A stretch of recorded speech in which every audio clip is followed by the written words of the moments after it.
Effectivement, nous avons appris hier que les deux textes sur la presse écrite et la communication audiovisuelle ont été adoptés à l'Assemblée nationale.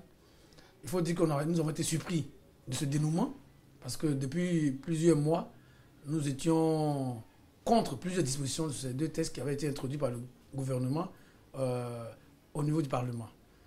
Malheureusement, nous avons souhaité un débat de fond sur ces deux textes et ce débat n'a pas eu lieu. Et nous avons été fort surpris que ces deux textes aient été programmés.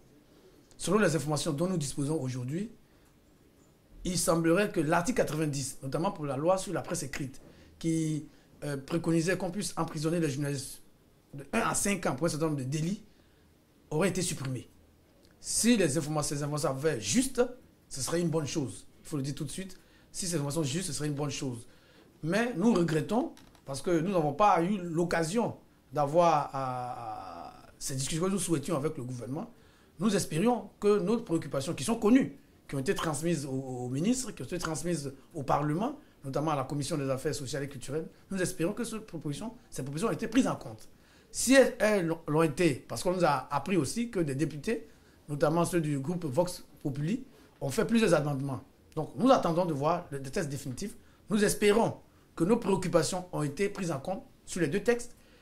Et si ce n'est pas le cas, on avisera. Si ce n'est pas le cas, ce serait dommage, parce que nous aurons raté l'occasion de faire des lois vraiment consensuelles qui protègent non seulement les journalistes, mais aussi qui renforcent le processus démocratique dans notre pays. Parce que le rôle des médias, c'est aussi ça.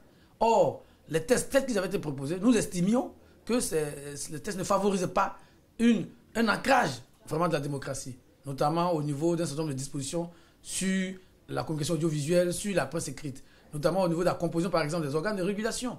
Nous estimons, par exemple, pour la communication audiovisuelle, que le pouvoir exécutif était surreprésenté, par exemple, à la ACA, et qu'il fallait rééquilibrer, comme c'est le cas au CNP, où le gouvernement a une présence très légère. Mais toutes ces questions, nous ne savons pas aujourd'hui si ces questions ont été prises en compte, parce que le texte qui a été adopté hier nuit, nous ne l'avons pas encore. Donc, nous sommes curieux, nous sommes pressés de les avoir. Nous espérons vraiment de tout cœur que nos précautions ont été prises en compte. À défaut, nous serons obligés de continuer notre combat pour que ce texte soit aménagé, soit amendé, soit enrichi, parce qu'il y va de l'intérêt de notre pays, dans notre démocratie. Nous avons toujours souhaité qu'il y ait une rencontre tripartite, ministère, acteurs des médias, journalistes professionnels et élus de la nation, afin que nous puissions dégager vraiment ce qui est essentiel pour les Ivoiriens, non seulement pour les journalistes professionnels, qui sommes au premier chef, je veux dire, au four et au moulin, mais aussi pour la population.